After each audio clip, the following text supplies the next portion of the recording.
Welcome to Lanterns TV Talk. Welcome to Lanterns TV Talk. I'm Kyle. And I'm Will. This is the regular podcast showcasing and analyzing the upcoming Lanterns TV show from HBO Max, or whatever it's going to be called in the next few weeks. HBO Maximilian, HBO Max, Showtime, I don't know. This is Warner Brothers MakeUsMoney.com. As well as taking a look at the mythos and stories surrounding DC Comics Green Lantern. So without further ado, let's head on over to Guy's Bar. And now we go to Guy Gardner's Bar Warriors. Have a drink and pull up a chair. I'm seated in my chair. I've got my drink. I've got my Coke Zero, hashtag not sponsored, but I'm with my homie. Yeah. Yeah. Hashtag not sponsored. Well, What? how you doing this week? I'm all right, man. How about you, man? I'm doing well. Yeah, right. It's been a crazy week. Memorial Day, work. At least I'm not traveling, dude. Ugh. And I don't know when my next trip is, but I know it's going to get sprung on me out of nowhere. I just know that's happening. But overall, it's pretty good. We're getting ready for summer. My dad's coming. I think he comes here July 6th. So we'll have one more good show before that, and then I'll be off for a couple weeks. I think that's going to actually hit us right on Superman because he leaves like the 18th. So, Okay. and actually, he's going to be here when Superman opens. The old man took me in showing my age here. It's one of my earliest memories. 78. Dad took me opening weekend to Christopher Reeve. We went, right across the street from the high rise we were living in. So Dad took me to see Superman that opening weekend. I want to take my old man to see it. This one because I'm feeling pumped. Like the trailer, check out our YouTube page. I did an analysis of their trailer. Like the trailer's got me pretty hyped. Mm-hmm. So I'm definitely looking forward to that. My old man getting here. I'm my old man's biggest fan. I'm sorry, you guys will hear me talk about my dad all the time. My dad is the freaking everything I wish I could be, but never could hope to be. So he's just that kind of cat. So that's what's kind of been going on here. It's like we're getting ready for his visit. What about you, man? What's up? I took the last week of May off of work with Memorial Day. I just took the rest of the week off. Good for you. To rejuvenate, refresh, to rejuvenate, revitalize, all that good stuff, and just basically do nothing for the whole week. It felt like I did nothing, but I mean, there was a lot of stuff that I wanted to do, and I just was like, yeah, I'll do it some other day. I did watch season 2 and season 3 of The Expanse. I'm getting through that show, and then this month, actually, I kind of want to do like a James Bond, like a movie a day. Really? Yeah, I've got them all. Going to the 60s. So going back to Dr. Sean No. Connery, the whole 9 yards. Yep. Will you watch on Her Majesty's Secret Service? That is the only one that I have not seen before. Are you going to watch it? So, yes, I am going to watch it now. It might take me June, July to do this because... But those are some of those are pretty. They're hard to sit through. Some of them, like you get in the Roger Moore years. Like the first couple are great, and then I loved Roger Moore. But come on, Live and Let Die was a bit. There were. Don't get me wrong. You've got Christopher Walken just eating every piece of scenery he can find, and I'm all over that. But it just and then the Dalton years were. I dug them. I love Dalton years. I love both of them. I didn't like Living Daylights as much as I loved License to Kill. I thought License to Kill was fit. Well, I mean, part of it is they killed Terry from Three's Company, and there's just no. I'm kidding, but, and also Felix. They ate him. They ate Felix. Well, no, but he was still alive. He's still alive. Well, they ate half of him. Yeah, so. So he's Field now, but he's Field. That's what happened to Marky Mark. Yeah, I love all those old James Bond movies. It's got me concerned in this culture and now, and I'm not making a political statement by any stretch, but James Bond is one of those characters that unfortunately has to be archaic, I think, to work. I don't think you can modernize James Bond and have him still work. Like Ian Fleming was a man of his time. So I mean, for for the Daniel Craig years, it weren't showed bad. that how they were except for Quantum of Solace, but if you look at all of his movies as a whole, Yeah. it does tell like one complete beginning, middle, and end And for that's what I James liked Bond. the best. I thought Yes. that was really kind of cool. The fact that the way they did it, spoiler alert, even with the last movie. I mean, it's James Bond is one of those characters that I'm fascinated by. Him and the Doctor, like the Brits just do it, man. You know, like they keep things going. And can we just talk about James Bond this entire podcast instead of this movie? I mean, it's going to be a lot more positive than what we're going to be doing. And yeah. I'm sorry, folks. This is what's going to happen. There's going to be a lot of is negativity coming. in the beginning of this, We're all going through but this it's together. well warranted. I'm sorry you signed up for this. It's Good Night Saigon, Billy Joel, and we will all go down together. This is, but yeah, I absolutely love the James Bond flicks. I know that Amazon bought them, that's what has me a bit. Yeah, scared. that's. You know, I'm like, you gotta, I'm very scared for please that. hit this out of the park. Cast the right person. Do not cast Rupert Grint. I know he's like, I want to do it. I'm like, no, Ron, no, you can't. James Bond should not be ginger. No offense, Kyle. But That's fine. but Well, yeah. he was never blonde. Daniel Craig was blonde, but it worked. Yeah. Well, I think Roger Moore was kind of dirty blonde. Yeah. You know, but it worked. I mean, and here's the thing: I loved Pierce Brosnan. I did too. I'm sorry, Pierce Brosnan is a charming dude, man. Yeah. You know what? I kind of wish they'd put what's his name in there, Luther. Oh crap. Idris Elba. Yes, I know he's too old now. I know that, but he would have been a fantastic Bond. Like just. Yeah. There's always rumor casting or fan casting of Are you of kidding? Idris Elba as. I hear that movie he put out on Apple TV was part of that was Henry Cavill being like, "Hi, I'm British. I'm right here." Argyle. He played a secret agent. Oh right, And I'm Argyle. like- Yep. I'm like, okay, this is him going. Yeah, Daniel Craig just finished, right? Like, guys, I'm right here. I played Superman. We can nudge. And I'd be all right with that. But yeah. Anything else going on with you, or? No. I mean, can we I talk mean, some more about James Bond? I don't want to hit this mission briefing button. I really don't. You said it. Going. Let's get to the mission briefing. Why am I? I'm doing it. Is this my fault? Now it's time for a mission briefing. God damn it. Well, ladies and gentlemen, and everyone in between, Guys, gals, the non-binary reason pals? why you're here. What? Guys, gals, non-binary pals. Yes. Hashtag Superpod HeroCast. My buddy Casey came up with that, and I meant to tell him I'm stealing it. Guys, gals, non-binary pals. The reason why everyone is here for our review of 2011's Green Lantern extended cut. This movie I saw So did I. opening day. Are you kidding? I've been wearing a Green Lantern ring since I was like. We talked about it last time.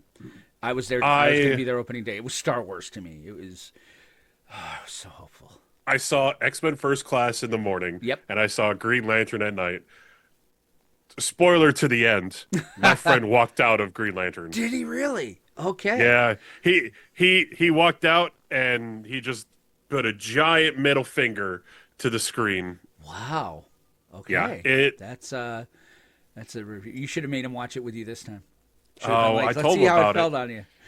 Oh, he won't watch it again, and that's perfectly all right. Oh. I mean, I own this just because I am a Green Lantern fan. Yeah. And I have, except for Beware My Power, this is the only Green Lantern movie. Or Beware My Power is the only one you don't have. Yes, that is what I meant to say. I speak Kyle.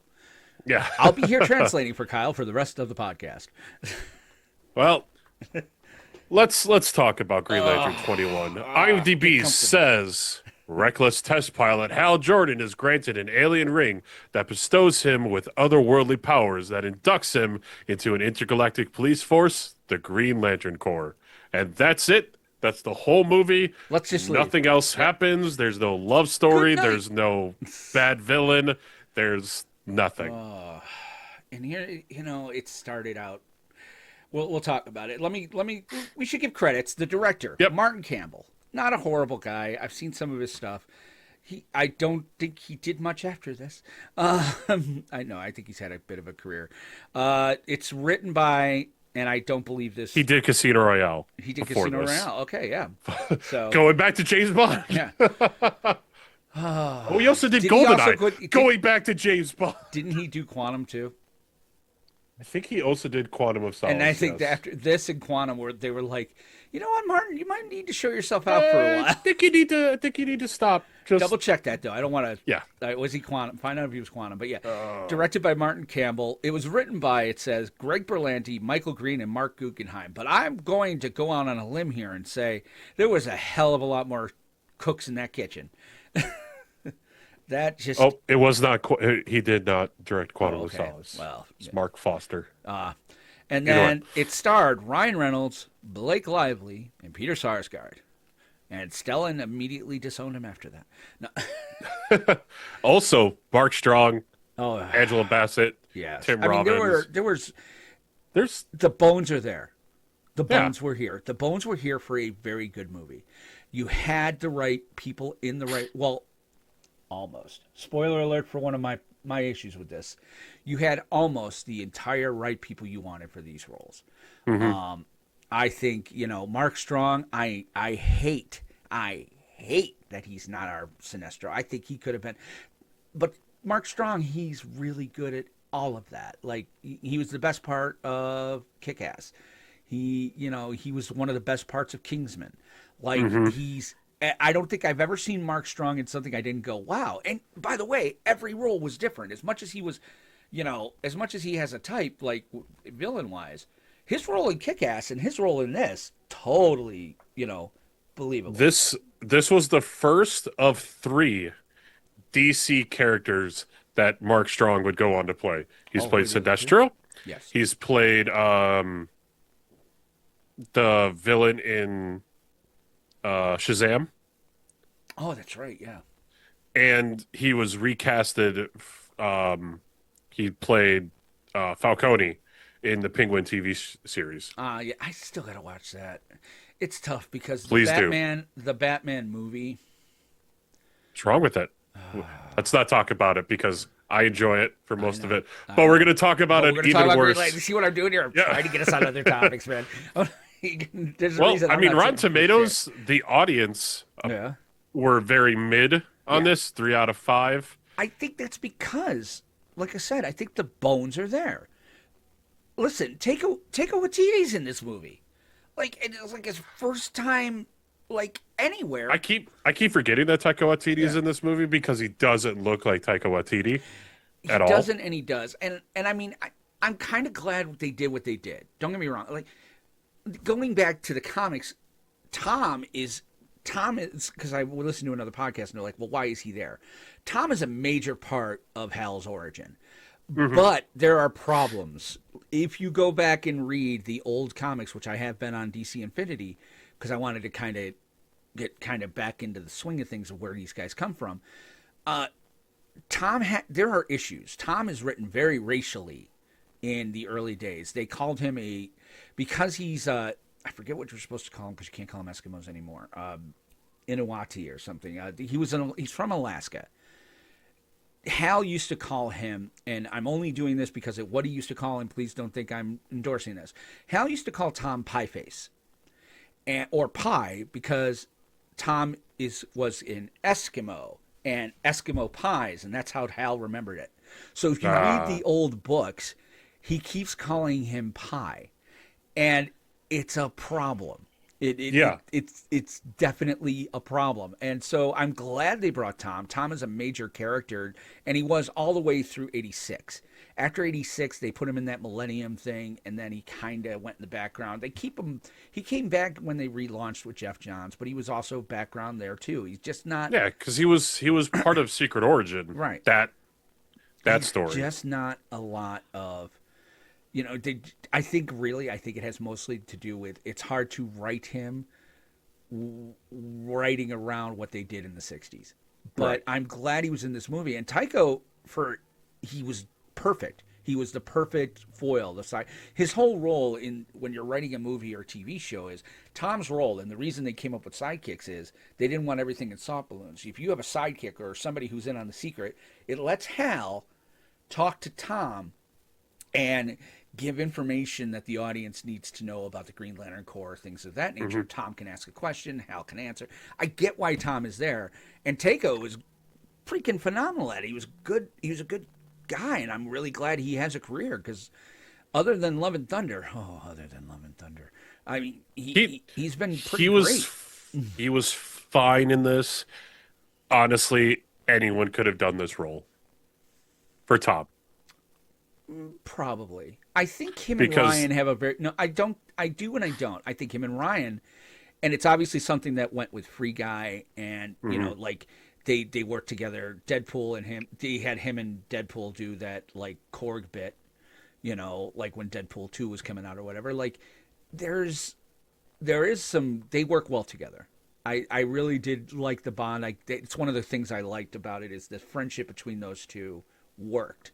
I mean, you know, he's like, what is that responsibility? Maybe in their alien language it means asshole.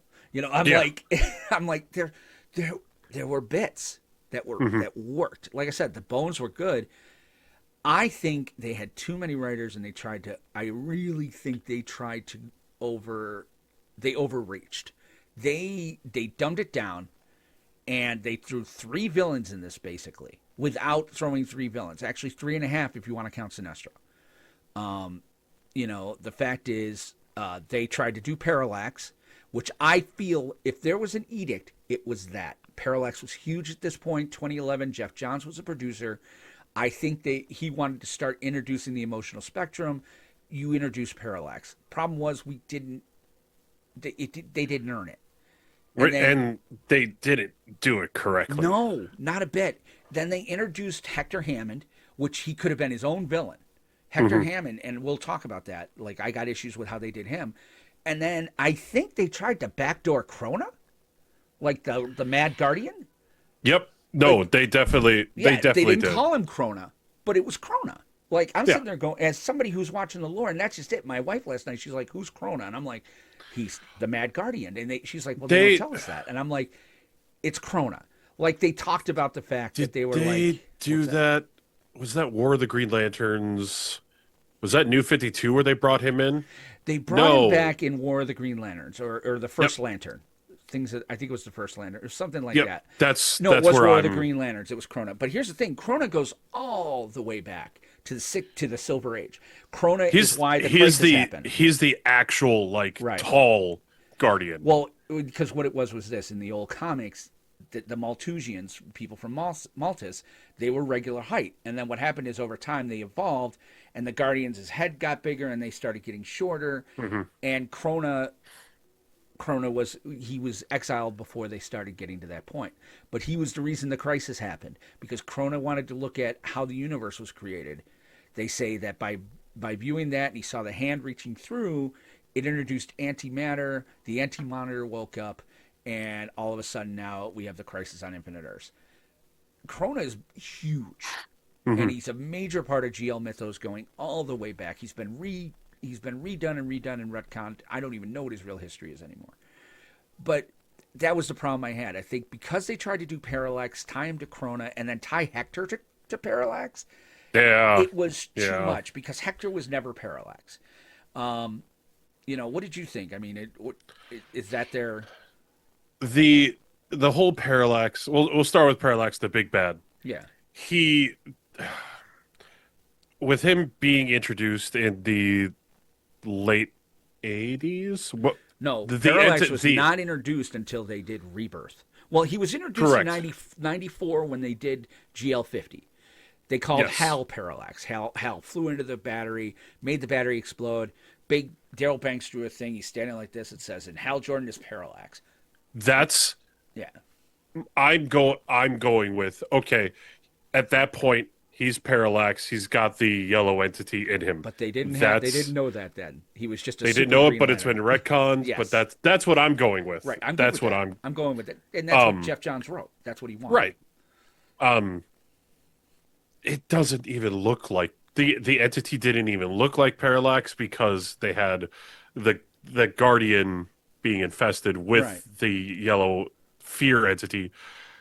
It's a giant smoke monster. But What have don't we get me learned wrong. about giant smoke monsters? Galactus. I was going to say, what did they get Parallax. Galactus from the No. Silver Surfer movie? Don't Anyway, do that. here's the thing. I will say this because of the 4K. I'm watching this on a nice 4K TV. We got a new TV over the weekend. I'm watching this on a new TV. It's the first time I noticed inside the smoke, they had like the beings he absorbed. You would see movement. I was okay with that. It was very, very devil's advocate, that last scene in the painting, like nightmare fuel. Cool. But the problem I had is that I think they tried to do Parallax and you didn't, like I said, you don't earn it. They really wanted to introduce it, but the way that we got introduced to Parallax through the comics was Hal Jordan is there.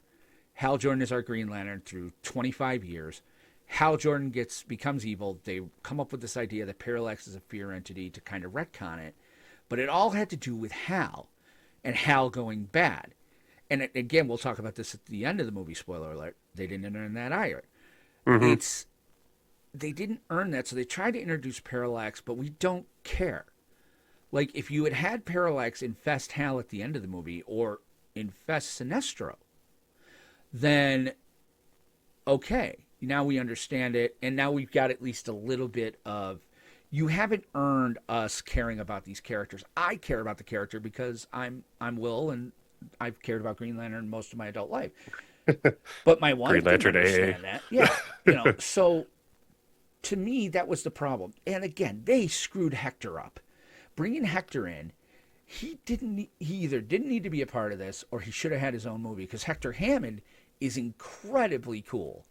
From a lot of standpoints. He didn't start out as a nerd. You have to understand that. And I have it here. Skarsgård, he played Hector way too mustache twirly. And he was the wrong type of creepy. There's like many types of creepy. Because they made him a nerd, it was that nerdy, like trying to get the good looking girl kind of stalker creepy. Meanwhile, Hector originally, and I know this because like I said, I've been reading the originals. Hector started out as a very suave criminal. He was kind of more of a confidence man. He wore like 3-piece suits and he had these stuffs on. He was as tall as Hal. He did have like the thin mustache, but he was suave and he was like debonair and he was very, very controlled. He wanted more and he found the meteor, but like Carol was into him at the first point. Carol Ferris was like, he's like, I could definitely get with Carol. And Carol's like, too bad my heart belongs to Green Lantern, because Hector Hammond, he was this guy. And then all of a sudden he gets exposed to this meteor. His head grows too big. He can no longer move, which is, I think, why they did it that way, is they didn't want it to be like, if you're smarter, well, obviously you're in a wheelchair. I get why you don't go that route. I mean, they went that route eventually. They put him into it. Literally, he was in the chair for 2 minutes before Parallax ate him. So, yeah. That, and I mean, the progression of his look. Yeah. Yeah. Okay. Kinda. I'll give him. I'll give him props for it. It started to look like a little bit of how you imagine he does in the the comics. Yeah, and I'm like, okay, you got that right. Well, the look. It's what Green aside Lantern from the used to do. super big head. Yeah.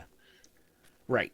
It's what Green Lantern used to do. Like, they used to say that the more you evolve, you would become shorter and your head would grow bigger. So Hammond was like a direct, that's why I think they wrote it that way. Like the Guardians started out as Maltus like this, and they get like this, and their heads grow like this. And they said Hector Hammond did the same thing. He became this evolved man, but he couldn't move. And his body was super short, and his head was really large. I think that's what Green Lantern was going with, but again, they didn't earn it. I think by not, like Tim Robbins, here's what I thought. I was like, what they should have done is have Tim Robbins be Hector. Because that's the kind of character that Hector was in the comics. He was that kind of, that smarmy senator that is on the take. He's not a good guy. You just know that he's going to do whatever he has to do to get elected. He would have been a great Hector Hammond. I again, things wrong with it is that when he goes to his safe and he pulls out the hard drive. Yes. It's a spinning hard drive, which of the time, fine, It was 2011. but dude. Yeah. but it's not protected at all. It's not in a anti-static Oh my bag God, or anything. dude. I'm Come an on IT now. nerd, and I was like, but we're okay with a Matchbox set being created to rescue a helicopter. Dude, you can't sit there. they If you're going to suspend he disbelief in made one fun of regard. him. He made fun of I know him he did, for yeah. doing that. He's like, that was the first thing that you could think of. Hey, Again, those people are Tom, safe. Tom was good. You needed that character. I'm going to die on that hill. I'm dying on that hill. I thought what they did with Hector was wrong. I do. I think what happened is this. I feel like, and again, I don't have proof of this.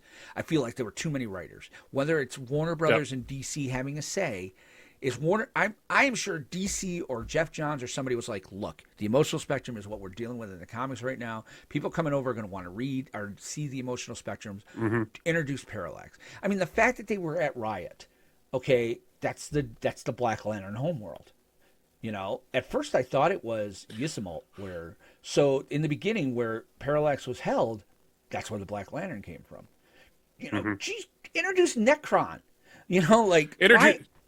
Introduce Black Hand. Yeah, it should have been Black Hand. I wrote that somewhere else. I'm sorry, Black Hand. If you don't want to do Sinestro, you don't want to do Sinestro in the first movie, which I get. A lot of people after Batman '89, they're like, well, they did the Joker. That was their mistake. That's why Dark Knight did it in the second. They're like, you don't blow your wad in the first movie. Yeah, going Sinestro, which is the automatic Green Lantern bad guy, now that Goldface really is useless. But I mean, Green Lantern has such a rogues gallery too. Dr. Polaris, Hector Hammond, do him right. Black Hand. You can't do Goldface, obviously, for obvious reasons. The yellow impurity doesn't work, but Goldface used to be pretty badass. Well, they do Goldface on the Flash, I don't know. Yeah, I think they might have. or they changed him. It was something with gold. Because all Goldface was this. He was a guy painted head to toe in gold, and he had a gold gun, and he would just cover things in yellow and be like, "Haha, Look, Green Lantern can't touch it." Right, and they didn't really touch on the impurity No, at well, all just- for the you weakness can't. of They yellow. Don't want it. They don't want the impurity introduced at this at all. I get that. And it's not a or part of the it's- mythos anymore. The yellow impurity. It's not wood either. No, that's just it. I don't think they want to introduce the impurity because the impurity always has never felt right since the 1960s or 70s, where you're just like, really, why can't he touch? Yellow's a part of green. Like I like how they did it in the comics. They said, look, the blue energy of the Owens and the yellow impurity, that's why it's green. That's what they used to say. And I was like, okay, that kind of makes sense of why the light is green and not blue. But that being said, now that the emotional spectrum is there, I get why you don't introduce the impurity. It would be interesting if in the Lanterns TV show they do that, because it used to be you feel the impurity. The impurity is there until you overcome fear the first time. Once you overcome fear, you can then affect things that are yellow. That's how it was explained in Green Lantern Corps. Didn't they have? I mean, Jeff Johns retconned it, so this could be it because Parallax was in the Central Battery. The impurity to yellow was there. Was that the reason that was why? The reason. Okay, and then when he left the battery, they were like, the impurity is gone. The impurity is gone, or the impurity. I think they're in Green Lantern Corps because he was out of the battery, or did they trap him back in the battery at the end of Recharge? No. No. Yeah, during Green Lantern Corps Recharge, they still had things that couldn't impact yellow for some reason. So, I don't know. And there are things like I was telling my wife last night, like Oa. I loved Oa. I didn't like how they did Oa in this movie. It seemed dark, too alien, too dark. Whereas like on comics Oa, everything is very bright, everything is very green. Do you know why? No. In the comics, especially Silver Age, almost all the way through to now, everything was yellow. The Guardians, when they built Oa, they built all the buildings. They used to throw yellow dust in the air. They were like, in case the Lantern goes rogue, they can't touch anything. The battery was in a yellow building. That worked out for them in the end. Yeah, really. But I definitely, I liked Oa. I wish it was daylight. I understand why they didn't, because we did talk about that too. 4K transfer was not this movie's friend. I don't know if you were watching it in 4K. No, I have the Blu-ray, so it was upscaled to 4K, but yeah, I'm watching it in UHD because I have the digital. And yes, I'm oh, that guy. the digital version of this is only the theatrical. No, I have the digital extended. Oh, the way I have it. Oh, For this yeah. this Did I had version to buy the only had the extended on theatrical. Vudu? Yep. Kill me. But the 4K transfer really showed the flaw. It's like, dude, I'm watching the backgrounds, like especially when they're flying the jets. I'm like, this is a video game. Like the backgrounds in 4K, it was really looking. I was like, this is video game background. Like Martin's getting out of the plane and he looks at Hal. He doesn't throw the thumbs up. It's just about to explode. But you're looking at the background, and I'm like, this looks like a bad video. Like, holy cow! And I think that's why Oa was dark. That's what I'm saying. Yeah. Because by having Oa dark, it's like they avoid the problem you had in Empire before they did the special editions, where like Where they you were could like, see they were like, how do we do motion capture and blue screen on a snowfield? Like the black lines are going to be there. So I think What- that's why. I hope yeah. it's What different. did you like? What did you think about Abin Sur with Tamar Morrison's It was portrayal? Tamar doing. He was doing it. He Yeah, acted he it, was. too. I would have loved to see more of him, but he I was love- there. He was there to He was there to die, and that's it. He was fine. This was his again Tamar's first DC role, and then he goes on to be Aquaman's Papa. Aquaman's Papa. But yeah, we get that. We get. And of course I still there's don't. I Django. still don't understand. But it's something that they did with the origin, is that why are these Green Lanterns flying ships when they can fly through space? Yep. With this And he story, was flying a it large ship. I'm like, it was a very large Well, ship. And it's like, they didn't talk about it. I thought that too, and then I was watching it. I was watching it differently this time because we're getting ready to review it. I think the reason was this. He's like, Sinestro calls him and says, "There's no reason to go to that planet, Falasha or whatever it's called." Yeah. He's like, "What do you mean?" He's like, "Everyone is dead." everyone's dead. So I think he was going there to evacuate. So he brings a ship. Now that makes sense. That's my headcanon. I think he was on his way there in that ship to evacuate the planet. And then he used the escape pod because he was wounded pretty bad. So he gets into the escape pod.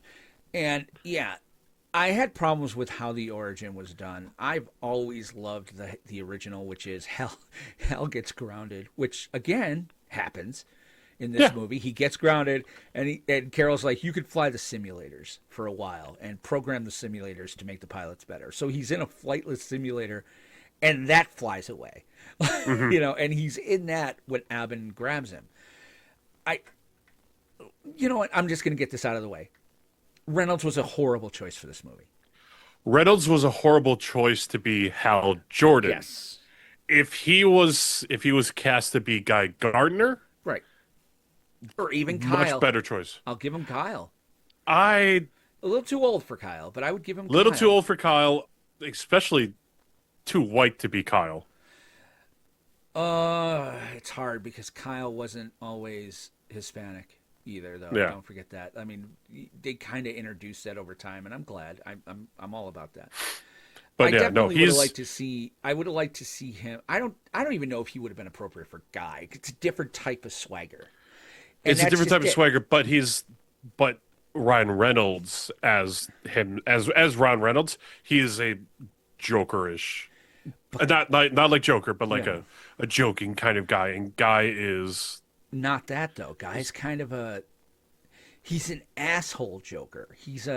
But the way he's always been written until recently. This Hal definitely came off as asshole-ish. He did. I didn't like, and this is just it. Here's the thing. I think Ryan Reynolds being in this role, he's the wrong kind of arrogant and wrong kind of cocky. Hal is cocky and Hal is arrogant. He struggles with arrogance. I think all the Green Lanterns do. I love what they did with Cosmic Odyssey with that regard because, Jon Stewart was arrogant. He's arrogant, though, in a different way. He's arrogant in almost a conservative, like, libertarian sort of way. Like, he's like, I want to do what I want to do, but I also, lawful good and right is right and this is this.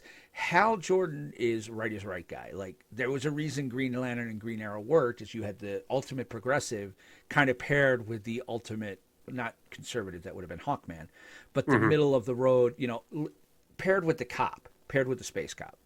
Hal's lawful good. Hal is arrogant and cocky, but he's also very capable of warmth and very capable of, emotion. And Ryan doesn't do that.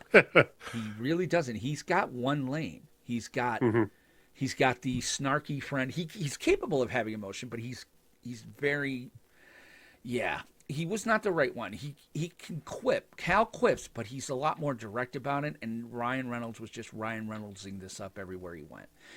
Again, I said it in 2011. Fuck, Nathan Fillion should have been in this movie. Would have been the best thing that could have happened to this movie.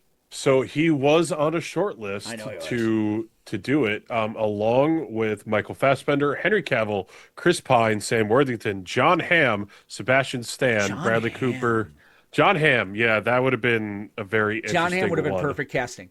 I'm gonna die on this hill. Nathan Fillion Also, Jared Leto. Also, Jared Leto was up for this role. They say Bradley Cooper and Justin Timberlake. I think John Hamm has the right level. What the heck? He's got the right jaw. What was his character name in Mad Men? I've never seen Mad Men. Don't hate me. His attitude is he's the cocky, arrogant, but it's a serious cocky arrogance, like the test pilot. And Ryan Reynolds did not portray that. Like when he looks at his nephew and he's like, "Were you scared?" He's like, "It's my job not to be." Freaking Martin, what's his face there from Office Space when he's playing Martin Jordan? Peter from Billingsley or Kingsley. Oh shit. When he's playing what? Who was playing Martin Jordan? No. John Tenney. John Tenney, is that who it was? Plays Martin Jordan. No kidding. Okay. Yeah. I thought that was the guy from Office Space. Huh. No, he was definitely not. Huh. Oh, I thought that was the guy from Office Space. Huh. No, neither were. Well, Mike Doyle was cast as Jack Jordan, his older brother, right? And Nick Jandel was cast as Jim Jordan, his younger one. I love that they brought.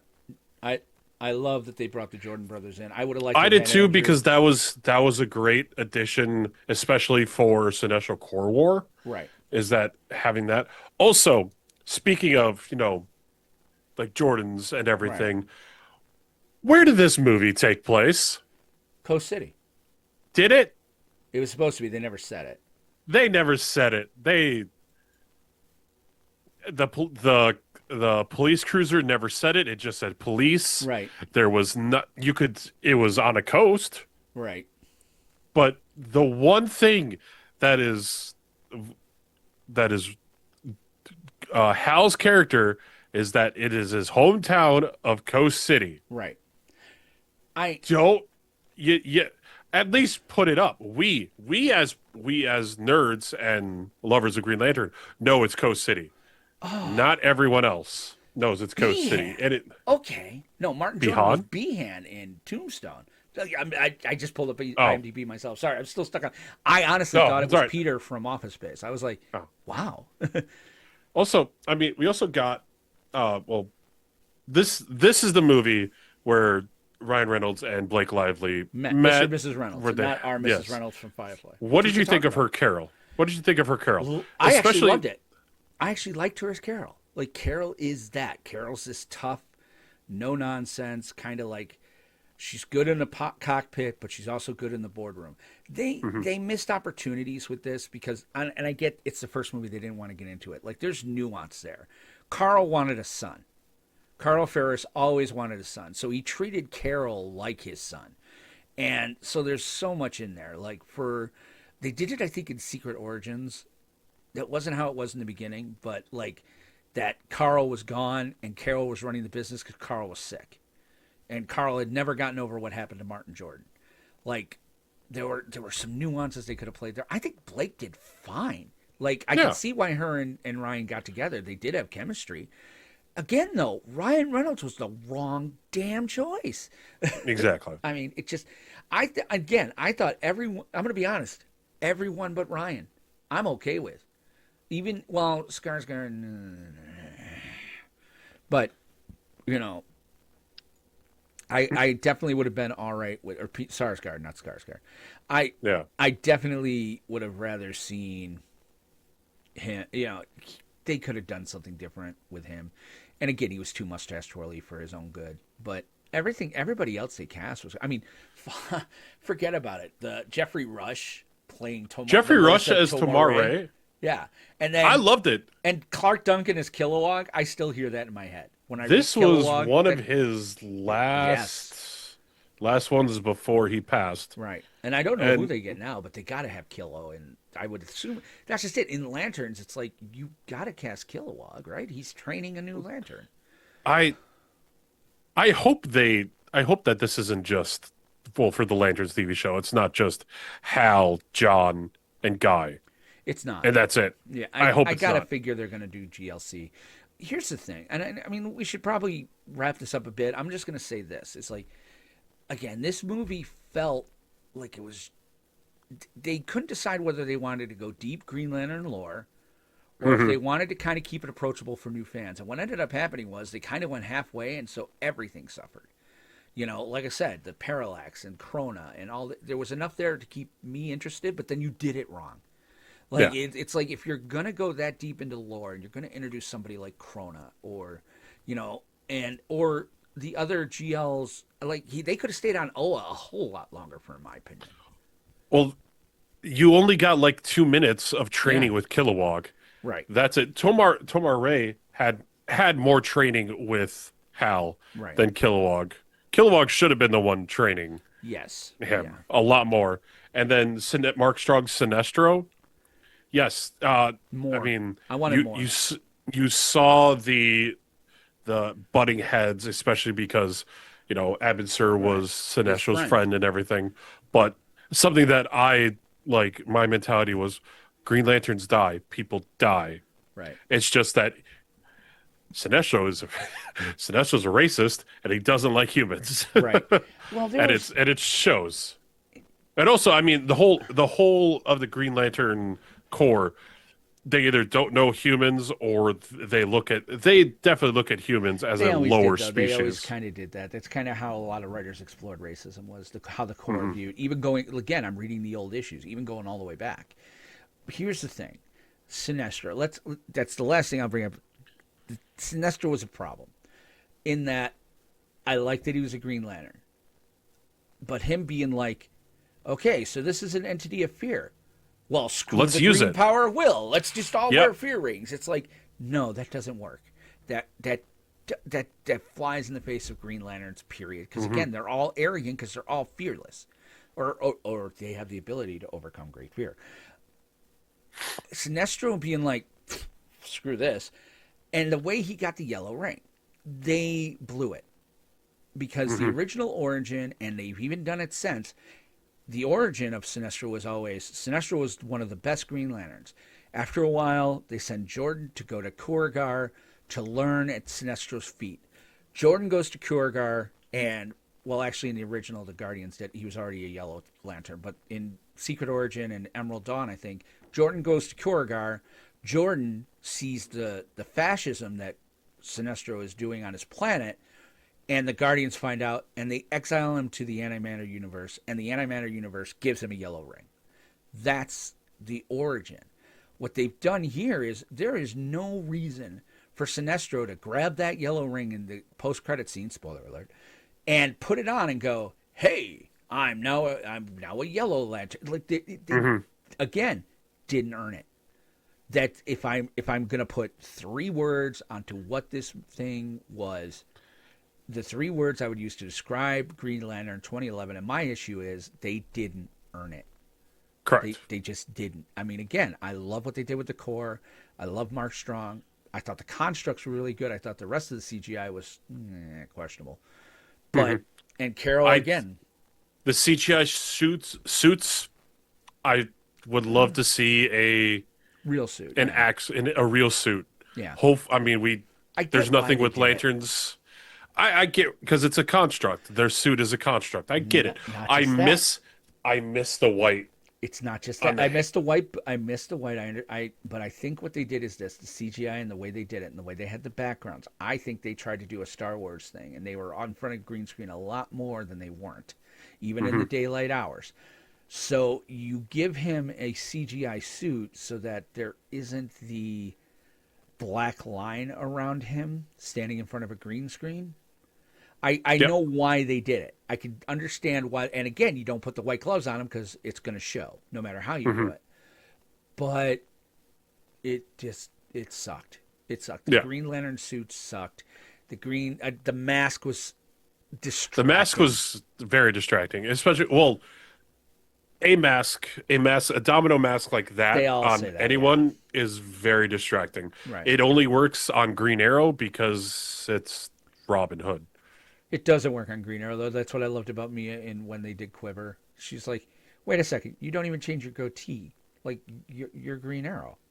That yes, It's- I'm more or less looking like Yeah. in the show where it's Right. it's Yeah. a full one and not just Well, they went this. longbow hunters in the show, which I agree Yeah. with. But like I said, I just they didn't earn it. That's why I would give this movie. I really feel that they just tried to do too much. Chrono was a mistake. Parallax was a mistake. It should have just been Hector Hammond, and tell a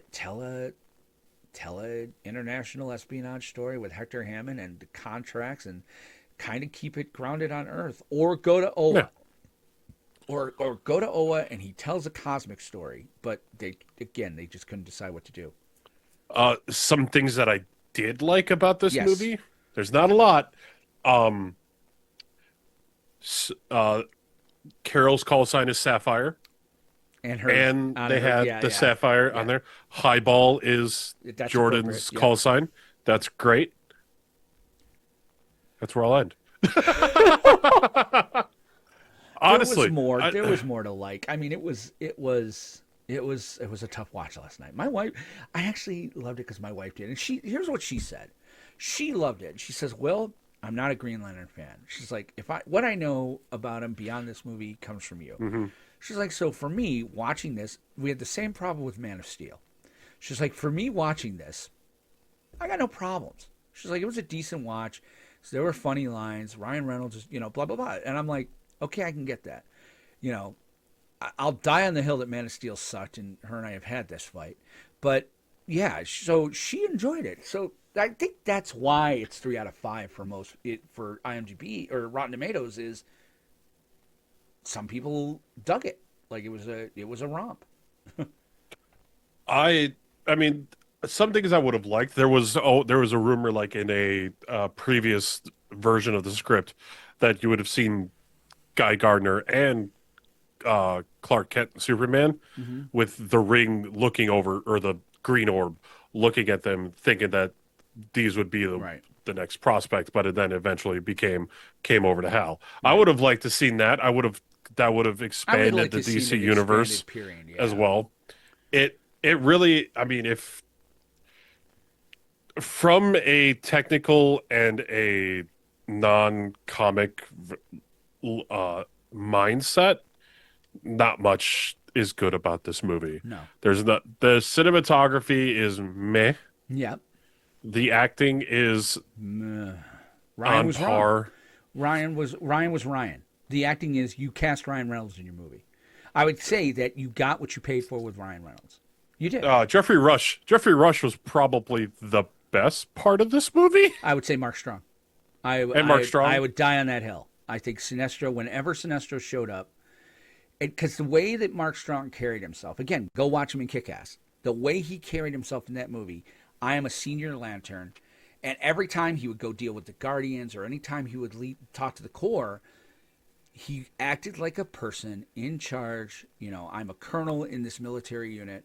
I'm a person of respect. I'm going to go and defend my team to the Guardians.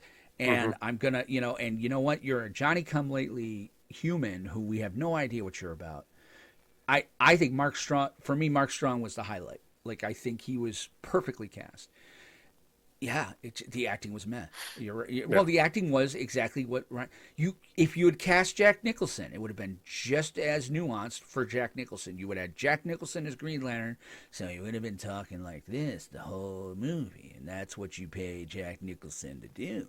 is he's just gonna talk like this because you can't handle the truth. Like, they got Ryan Reynolds. Like, he wasn't acting because I don't think he's capable. I think he plays himself. Blake Lively acted. I'll give her that. Yeah. Strong was acting. Even Hammond. He made choices. Sarsgaard made choices. I don't agree with his choices, but he made choices. Also, it was also very weird that he was a teacher. Yeah, and that just came out of nowhere. It was bad all the way around. His character was wrong from jump. So again, I thought it was all right. Like I said, I think they did really well. I would not have cast Sarsgaard, or I wouldn't have had Hammond. Hammond was almost useless.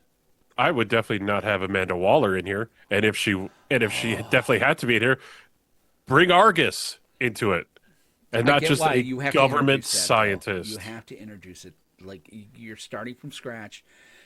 And I love that they got her, Angela Bassett, as Waller. I always liked her as... I mean, don't get me wrong. I miss the 400-pound wall, as they used to call her. CCH Ponder. She was never 400 pounds. CCH was... No. Like, you have to find yourself, like a very large... What did former congressional... about the difference between the comic book and film character, Bassett said, well, I'm not 300 pounds. Yeah. But added that her character does have the intellectual, that bright, that no-nonsense, that means business personality. She's getting it done, and in the front and in the trenches, nothing phases her. And exactly. I miss that version. Fear. I miss that version of Waller. Like, what they did with her this past year with Suicide Squad and Peacemaker. Well, she became... No, I'm not talking to the movies. I'm talking to comics even. Like, she tried to take over the world of metas. Like, she basically took all... Right, in absolute power. Yeah, absolute power. That's what I was... Like, what they did... There was an assassination. I'm as upset about that as the assassination they did in 93 with Hal Jordan. That didn't feel like Waller to me. Waller has always been controlling, but she's never been... I'm going to, I want the power for myself. She's always worked under somebody. Waller having megalomaniacal, there it is. Megalomaniacal. You know that word. Yeah. Megalomaniacal being a maniac. Waller being a maniac. Aberration. Does not to me fit her character. She was always somebody, because she could always at the end of the day go, I'm doing my job. Mm-hmm. Like it bringing it to this point of where she hates all metas, she wants to steal all the meta power away so that only the U.S. government has power. I get where they were going. I get what they were trying to say, especially given the climate we're in. I didn't think Amanda Waller was it. In fact, I would have rather had them promote somebody and have Waller fight them and be like, this is not how you do it. That would have been more to her than what they did. But in any event, I think Bassett was great. I think CCH Pounder is better. I think the person that they had, was CCH the one they did for Suicide Squad, the movie? No, Viola Davis. No, she's perfect. I wouldn't change Viola Davis at all. Like, she should be the Amanda Waller for DCU if they bring her. But she is. Okay. Oh yeah, because the Suicide Squad is canon. Okay. No, well, Peacemaker is. You can't do the Suicide. You can't do it because it removes why he hates Peacemaker. So I think the Suicide Squad has to be canon. It will all be explained in season 2 of Peacemaker, which we'll get to. But first, how would you rate this 1 out of 10 lanterns? All right, so everybody's at 3. or Rotten Tomatoes. So that is halfway. That's 3 out of 5. Yeah. So that's like a 5 out of 10 lanterns for them. I'm gonna do a little better. Like I said, I think it starts and ends with 2 things. Again, didn't earn it. So the story, they didn't earn things they dared to do, and I think Ryan Reynolds. I'm going to give this a 6.5 out of 10. 6.5 lanterns out of 10. I think it's a passing grade. It's a D. It's a 65. It's a D. Like, it's not great. It's not Man of Steel for me. I still think Man of Steel. If you ask my ratings on that, I'll tell you it's a 2. Like, I got issues with Man of Steel. I love Man of Steel. Again, But it starts and ends with this for me. Kevin Costner doing that. And Yeah, you stop yeah. Superman. You lost me. You lost the entire rest of that movie for me. I'm sorry. Go ahead. What me, about you? I What would will. you rate Green Lantern? Not Man of Steel. That's a whole other thing. I honestly, 4 out of 10. Really? Wow. Yeah, going. My initial theater day of was okay. This is not bad. Now, almost We're a different 14, culture now with superhero, and we're 14 spoiled. years later, And we're spoiled. The Marvel universe. Oh shit. throw it.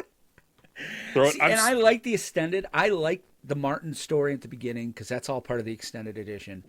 The Hal origin story. Yeah. They should have done. They should have done the Hal origin, his dad, then go into Parallax, and then that because it didn't. It's time wise, it didn't feel. But either way, Yeah. In any event, So, so you're 4 out of 10. I'm 4 out of 10 6.5. lanterns. So we're averaging at about a 5. So Yeah. that's how Rotten Tomatoes happens. Yep. All All right. right. Well, it looks like we got some news, so let's head on over to the Book of Oa. you got it. It's time to read the Book of Oa.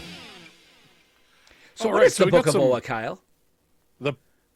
The Book of Oa is the knowledge of the universe. I mean, on the show, we haven't introduced what this segment is. The Book of Oa is where we talk about news and updates from for the Lanterns TV show, Speculation. and the speculations and everything that's attached to it, like Peacemaker, Superman, Okay. the extended DCU as a whole. Our first bit of news is, I mean, there was a trailer for Peacemaker season 2, and right in the beginning, Guy Gardner's there with Maxwell Lord, Fantastic. with Maxwell Lord and Shira Hawkgirl. Yes. And Maxwell So- Lord, I'm sorry, I love Ted Gunn. That's his name, right? He's Ted. Sean brother? Gunn? Sean Gunn, yeah. I get him confused with Sam Raimi and Ted Raimi. That's what happened. Oh, yeah. I'm telling you, that's what happened there. Sean Gunn. I love Sean Gunn. Sean Gunn is not Max Lord. No, I sat there watching it This- going, who is this guy? And they're like, it's Maxwell Lord. I'm like, the hell he is. this if they were to bring Pedro back and I would have liked to do seen that, yeah. Maxwell Lord correctly, this is where I would have had him. Ryan Reynolds. Yeah, that would have been a good. I don't know about good slap to the face with. Yeah, I don't know, but yeah. So he's got at least for what we know, he's got a small role in at least the first episode of Peacemaker season 2. Well, they tell it in the trailer. Peacemaker's going out for the Justice League because Justice Gang. Justice Gang. No, they're still the Justice League, I think they're called. No, it's they're called the Justice Gang in But this. then why is there a JL on their uniforms? It's a JG. It isn't that okay now. It is a If JG. only there was a repository of internet information. Because everyone on the internet thinks it's for James Gunn, but it's for JG Justice Gang. All right, this I have to see. I will. They will definitely call themselves Justice Gang in the movie, and this is happening. I think right after Superman, Peacemaker season 2. So that's why they're still in there, or it's happening concurrently. They stylistically, I see what they did there. They kind of threw a little bit of an angle on the L. Yeah, That's so stupid. yeah. Why But are they it's- doing that? Oh. Yeah, because they can. Because I think without Superman, it's not the Justice League in this To universe. most In this people. universe, I get it. To most so people, here yeah. it's the Justice Gang, and I have a feeling Guy is gonna. Well, excuse me, Guy's the one that makes up that name. Must be, yeah. All right, so Justice Gang. Well, Peacemaker's going out for them, and he goes in to sit down. I mean, and the seat is fantastic. You know, Yeah, like it sets the tone right, for the show. and it feels good. I mean, as far as Peacemaker goes, this isn't Peacemaker TV talk. There should be, but yeah, I like it. I liked his little tidbit in there, and that's just it. He's the guy. Fillion is playing Gardner the way I want him to play Gardner. I want my Guy Gardner, which is arrogant. Again, Ryan, you're right. Ryan might have been an okay Guy Gardner, but Fillion's hitting it more because he's not a nice snark. Like, he's this arrogant asshole, snarky, like, the sky is blue, but I'm going to say it's purple, and you're going to agree with me, or I'm going to punch you. Like, it's that kind of arrogance. Yeah. So I liked it. I thought it was good. I don't know. What about you? I mean, it had to feel good to see him do the role a little bit. It felt good to see him there, but it also it raised some questions on where Peacemaker lands within this new DCU. Like, does it happen during Superman? Does it happen after? I think he's gonna Earth hop. And that very well will probably be the thing, as we see later on in the trailer. Yeah. We see another Peacemaker. Right, and he goes to his dad's little pocket dimension that he said can go other places. I think he hops on another Earth, and I think actually that scene that we saw in the trailer, I'm actually going to put this out there that it's going to be at the end. That's going to be in the last episode. Oh, that's fair. Because I think that'll lead to Justice Gang. I think that'll lead to Superman. Like, I think this ends right before Superman starts, right? I don't know. When does Peacemaker 2? I could see. Peacemaker 2 comes out in August. So I want to say after. August 22nd? So it's after. Okay. Yeah. But, I mean, they could still do that. But I would say I think that's how they're going to do it. Because I think they have to address the elephant. They have to, and they are. They definitely are. You saw that in the trailer. Yes. that Rick Flag Jr.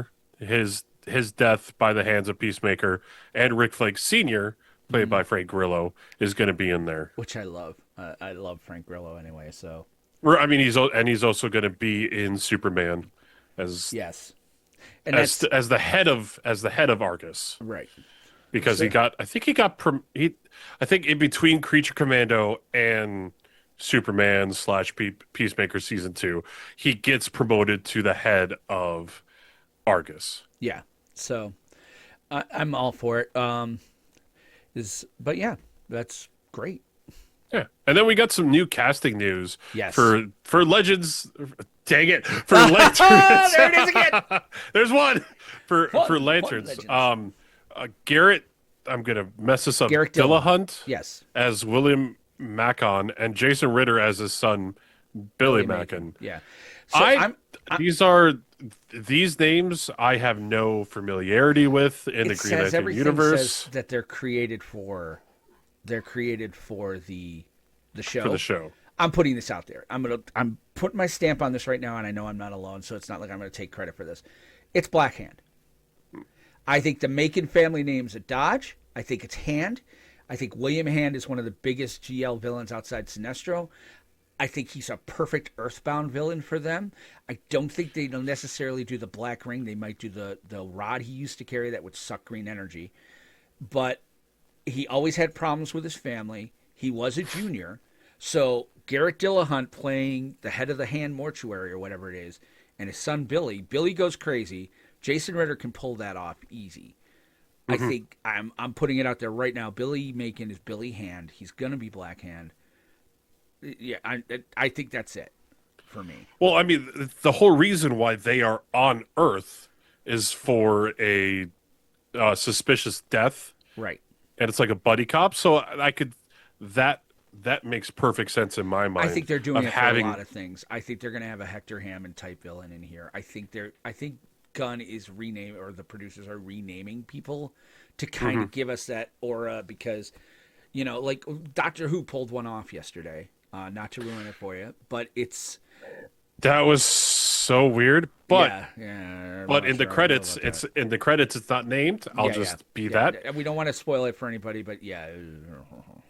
But in any event, I do think that, like, Laura Linney was also cast in an unknown role. This came out Friday. Laura Linney is one of my favorite actresses. Like, she's been great. Truman Show, she was his wife. She's been in a bunch of things. The Big C, I think it was called, or this show about cancer. But, I mean, she is a fantastic actress. And I think she's Carol. because they won't say her name at all. I think she's Carol. I don't think they'll make Carol blonde. I think she'll end up with a wig or they'll dye her hair. But I think she's Carol. I think, and her and Kyle Chandler as Age appropriate, where it would right. be. Right. And that's so, because she's in her late 40s, or she's probably in her late 50s by now. But she's solid. I'm kind of looking forward to see that. I'm pretty happy with it. But yeah, that's kind of, that's all that I could find on that. That's kind of all the news. It's going to be kind of quiet, I think, till Superman. I think Superman's going to open up a lot, and we're going to speculate like crazy after that movie. Oh, yeah. All right. Well, we do actually have some fan mail and everything, so let's head on over. Yeah. Let's head on over to the JLA signal device. You got it. Don't do it. Time to read mail with the Justice League signal device. Mix quote of the week. Yeah, we totally recycled music from Legends. Thank you, Charlie Bach. Yeah. All right, so our first piece of fan mail is from Temple, who was in our show last week. So, Will, would you mind reading that for us? First things first. Where the hell are you, Temple? No. Secondly, I forgot to put it. I forgot to put it in the other Facebook group. I put it on his. My Discord. bad. I'm in his Discord. So Temple wrote in. He said, "Hey, Temple here. Wanted to ask you guys a question. What are your guys' top 3 favorite Green Lantern story arcs, and which ones would you like the show to get inspirations from the most?" And then he goes on to say his top 3 are definitely Rebirth, Sinestro Corps War, and Secret Origin. And when it comes to which one should the show take inspirations from, are Hard Traveling Heroes, Space Traveling Heroes, and Road Back. I think those 3 fit the story that they are trying to tell very well. Exclamation point and point. No. Okay. I would love. I mean, my top 3 are Rebirth, Sinestro Corps War, and Blackest Night. Yeah. I was going to go ahead. Good. No, you should. Oh, please. Those are. Yes, they're all part of like the newer. They're all part of it. Newer. That's why I would go with that. Like Blackest Night. Yeah. But go on. I mean, Secret Origin is great. It's a modern retelling of his origin. I have to look around real quick just to see what else I have. So actually, Revenge of the Green Lanterns was a fantastic story as well. It also brought in the Alpha Lanterns, right? Too. Green Lantern Corps Recharge was great. Brightest Day, but that really wasn't a Green Lantern story. Would you just say all of them? No. Rebirth, Sinestro Corps War, Blackest Night. I would go a little different. I would definitely say Blackest Night, but I think Blackest Night, you have to do the entire DCU, so I don't know if GL counts. Correct. Yeah. Well, I mean, it is a Green Lantern. Yeah, but it was story. It's like doing Flashpoint, but yet Flashpoint impacts everything. But it's a Flash story. For me, my top 3, and I mean, I'm gonna go, a little strange here. Yeah, definitely. I think you have to tell Secret Origin again. I think Hal's not Batman, so you need to tell that origin story. Yeah. There needs to be something there. But actually, let me rephrase. Emerald Dawn. I prefer that origin. I liked Secret Origin, but Emerald Dawn gave us Sinestro and him kind of working together. A little bit, a lot more in Emerald Dawn 2, but Emerald Dawn, that whole story. So I'm saying Emerald Dawn and Emerald Dawn 2, like the two there.